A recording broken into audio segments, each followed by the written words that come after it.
Welcome back to Cinema Flicks Music Picks. I'm Davey, your host with the most, the beast with the least. Oh, the least I can do today is say hello on this wet, wonderful Thursday where we have lost another Prime Minister. How terribly careless is this country, eh?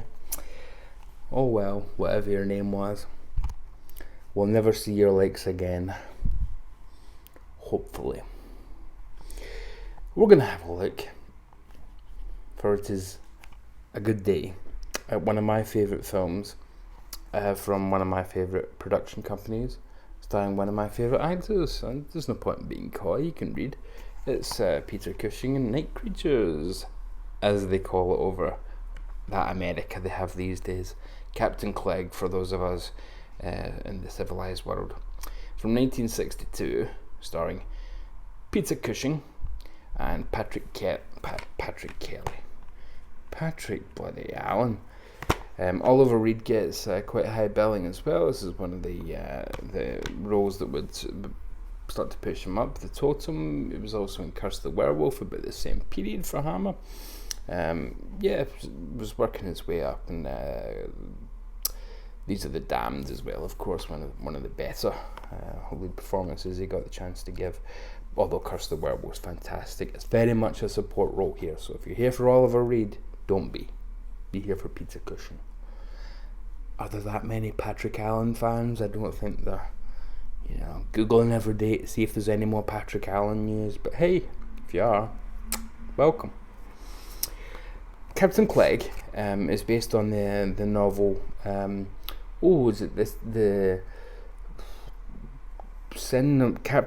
Dr. Sin, A Tale of the Romney Marsh by Russell Thorndike from 1915. 1915, right in the middle of World War One, and old Russell was too busy making his novel, cheeky bastard.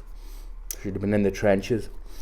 But we have something that was filmed numerous times. There's the Disneyfication version from just about the same period, actually. I think at 1960-ish, starring Patrick McGoohan, pre-prisoner, but wonderfully intense as always. I don't think he got anything but wonderfully intense from Patrick McGoohan. I think that was just his shtick. Some people said he would have obviously been a great Bond. I think he would have just been too terrifying as Bond. I think Spectre would have just given up. This guy means business. So this has always been one of my favourite Hammers, probably before I knew it was even a Hammer. I just loved it for what it is.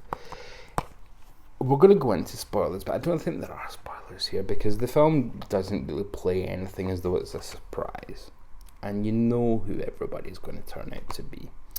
Ostensibly the story is, it would start with the villainous Captain Clegg. He maroons a sailor, played by that wrestler-looking fellow who was also in Hound of the Baskerville. No, was it? He was in The Devil Rides Out. Can't remember his name. Who always played mutes in these movies. And he's marooned on an island by Captain Clegg. Cut to a few years later, the fellow's been rescued by the Royal Navy, Her Majesty's Navy. I can't remember if this was Her Majesty, but Queen Elizabeth sounds about right. The first one. I know the one that we've just lost was about for a while, but not this bloody long. And the Royal Navy have a little detachment who are now looking for bootleggers on the southern coast, through Cornwall and places like that, and smugglers and the like. Very much like Doctor Who, The Smugglers. Available now, only on CD because the video was wiped. But we have this small, almost idyllic village where we see the Reverend Bliss.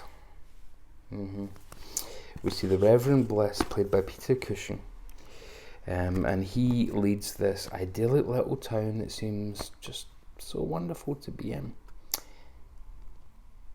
And Patrick Allen, as the leader of the Royal Navy guys, says, "This is too good to be true.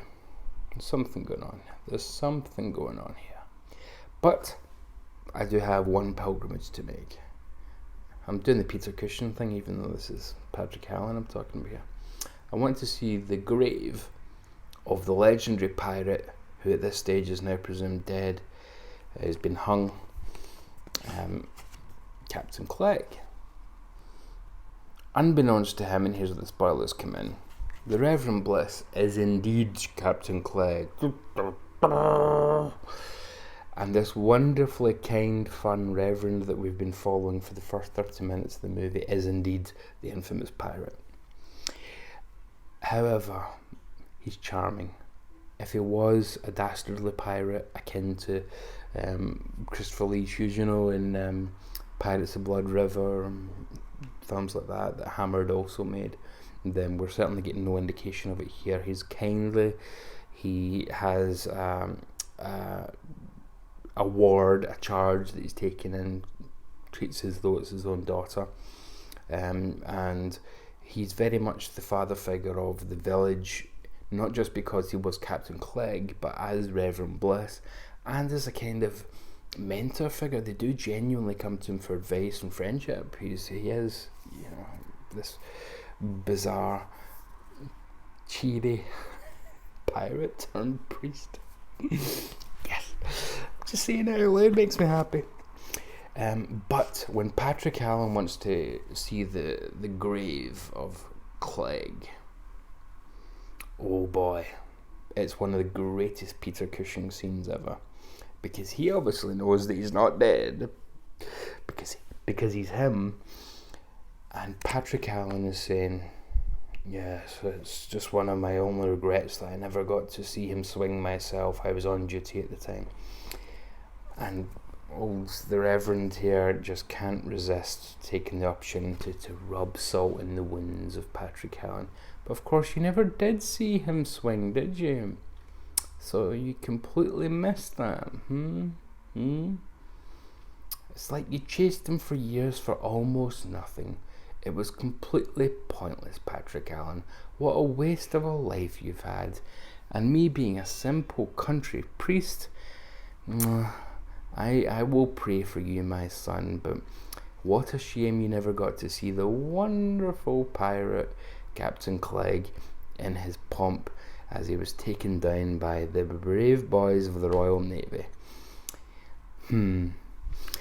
He's a little bit too plummy there for Patrick Allen's good. Patrick Allen, he knows something's not quite right there. He knows there's something, but he can't quite prove it. But he also knows that there's booze in them there hills. He knows there's something good on, but he can't find it.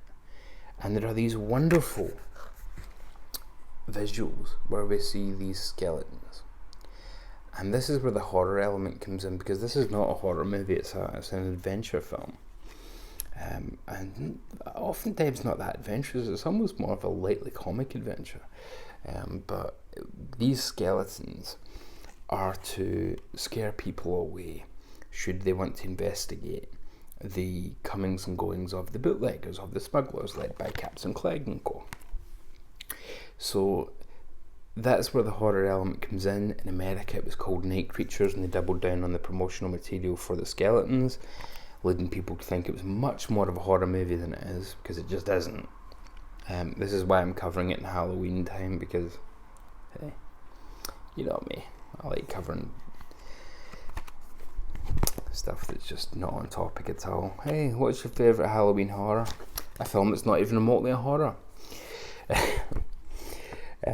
We see these great sequences, though, that are wonderfully shot with these skeletons, and it's very effective, but we do very quickly realise it is just 100% to turn people away from the trail, just get them off the scent. Scary scarecrows, a la Family of Blood and Doctor Who Season 3. Series 3, sorry. New series. So we have scarecrows coming to life, and we have scary skeletons. That's the extent of the horror here.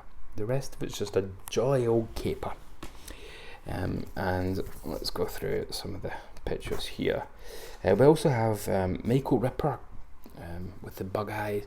he gets one of his best Hammer parts here. He's Smee to Captain Hook, if Captain Clegg was Captain Hook, essentially, the right-hand man. And in the new society they've developed, he's the undertaker of the village. But those coffins, they behave in booze. Yes. They've got everything. They've got absolutely everything. It's like the best cocktail bar you've ever been to in your life. And we're talking about, 250 years ago. Up and down the cast list, as always, you've got the good and great of Rada, right down to people like Peter Halliday, who would be in millions of Doctor Who's. It's directed by Peter Graham Scott, who would direct, funnily enough, Danger Man, quite a few episodes of Danger Man with Patrick McGowan, with a legendary theme tune, Sacred Angel Man, written by John Elder, which is the pseudonym for Anthony Haynes, one of Hammer's main men. Production design by Bernard Robinson, he was the production designer on Dracula, Frankenstein, Phantom of the Opera, blah, blah, blah. So we're in very safe hands here with this crew.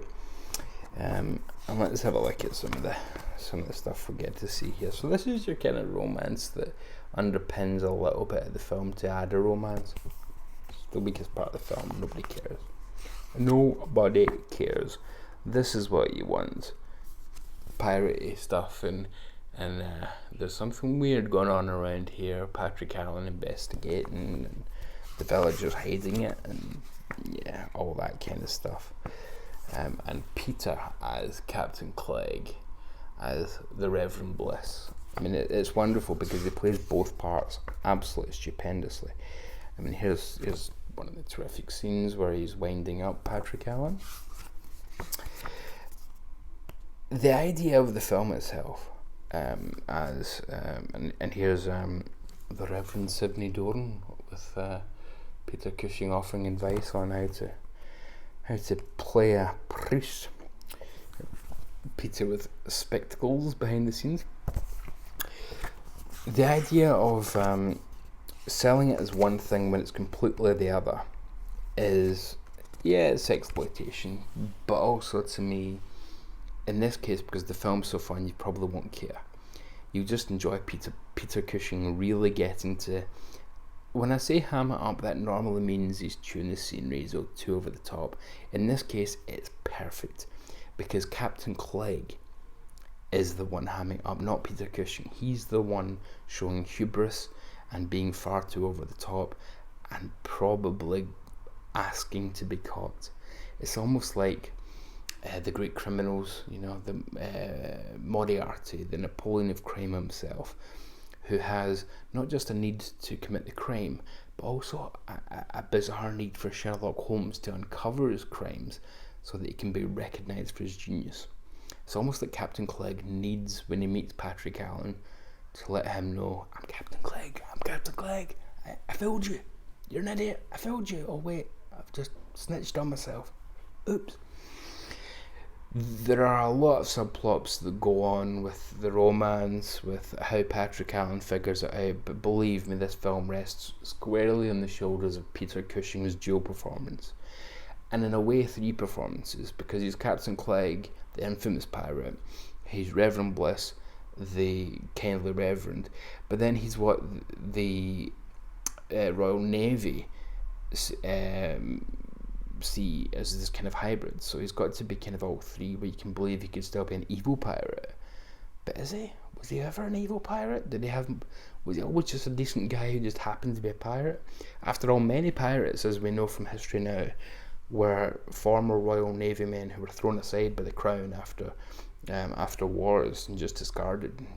They knew nothing else, so they just took to the high seas. These days they would probably just play Call of Duty or something, but back then, there was no Call of Duty, so you became a pirate. I can't recommend this film highly enough. It's purely a Peter Cushing vehicle for Peter Cushing fans who want a good old-fashioned romp. And if you like your Peter Cushing, and even though he's made up to be older than he is here, because this is only 5 years after the first Frankenstein, 4 years after the first Dracula. Even though he's made up to be older than he is here, I can't tell you enough how fun Peter Cushing is and how mobile he is. When he does have some swashbuckling parts to do, he relishes them. He absolutely relishes them. Look at the back here. Their oath was terror, their cry blood. No, that's exploitation nonsense. Their oath was, let's make some booze, and their cry was, cheers. That's this village. And let's wind up the Royal Navy while we're at it. And that's another wonderful thing. 1962, the villains in this are the Royal Navy, the Crown, who are only doing their job trying to capture and recapture, in this case, a wanted pirate. Patrick Allen's character, there's nothing wrong, and yet he's the villain in this film. I think that's wonderfully progressive in an anti-authority kind of way. A few years later, 1968, Hammer would be awarded the Queen's for contributions to the film industry in the UK, and that's, I'd love to have shown her this and said, here's what they think of the Royal Navy in your name, your Madge. The BBFC rated 12 for moderate violence, threat, and horror. No. Threat, okay. There's a couple of threats. Moderate violence, your wrestler guy gets his tongue taken out. You don't really see it. It's a bit like The Mummy with Chris Lee getting his tongue taken out. Indicator do a phenomenal job as always with this release, an absolutely phenomenal job. You get 2 presentations where you can watch it with either title, Captain Clegg or Night Creatures, just depending on what you grew up with. Audio commentary with Constantine Nazir, recorded for this release. Interview with Peter Graham Scott from 2004 from the BEHP. Overview of Molly Arbuthnot and Rosemary Burrows, the wardrobe mistresses who did a lot of the production stuff for Hammer in terms of the costuming in this era. Kim Newman introduction, 14 minutes. Yes, we love you, Kim, we love you. Peter Cushing Perspectives, 29-minute documentary about the life and work of Peter Cushing, with Madeline Smith's on there, if I remember right, and things. And 29 minutes will never be enough to introduce Peter Cushing's works. In fact, just stay on this channel if you want to know more about Peter Cushing. We talk about him all the time. I just adore the man to bits. Smuggler's Gothic, David Huckvale, author of Hammer film scores, talks about the Don Banks score and the influence on Philip Martell, the head of Hammer Music at the time. A making of documentary narrated by John Carson from 2014. The Mossman Legacy, Kinsey discusses the contribution of transport historian George Mossman to Hammer production. Original trailer, theatrical image galleries, promotional publicity. I'm talking like your wrestler man. Publicity material. New and improved English subtitles, and then this version obviously has the booklet being from the box set, but yeah, it's just a sensational film. It's one of the Universal Hammer films, so it's nice and easy to get. You can get it in the States from Scream Factory or Shout Factory, one of the two, same company anyway. In the UK, obviously Indicator, and it's on an older box set in the States as well, and here I think, just with five of the Universals, so the Evil of Frankenstein, Evil of Frankenstein, oh gosh, I could embarrass myself here. Your vampire one that's got no Cushing or Lee, Kiss of the Vampire, Curse of the Werewolf, and Thomas the Tank Engine. Shut up. Oh, I just love this film so much. So, I mean, here's the box. I mean, they even used the image on the box because it's just so iconic, even though it's not real. There are no actual skeletons here. It is all for show.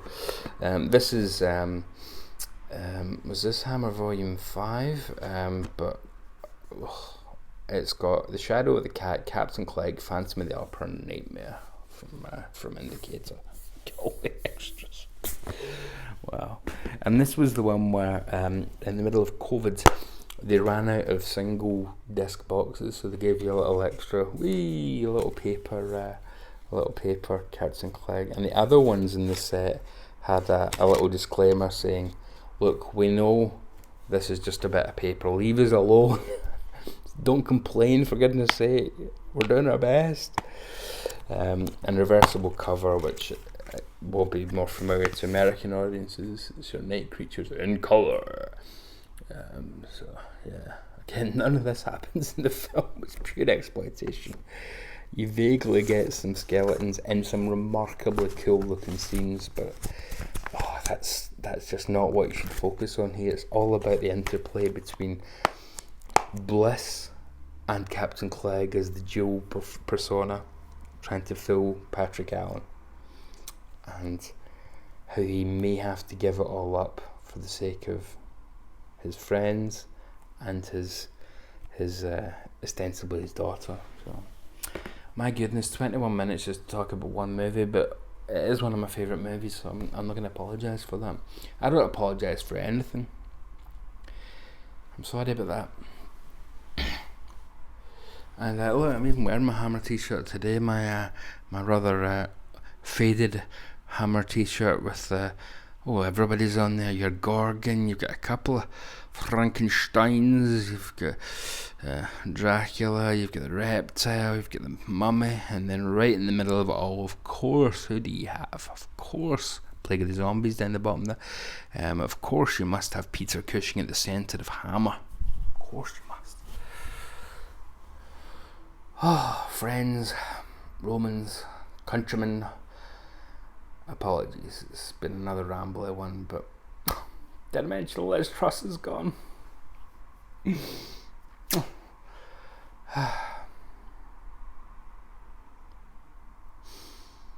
Whatever you do though, stay very safe out there, because we may get rid of one Tory, but there's always more out there.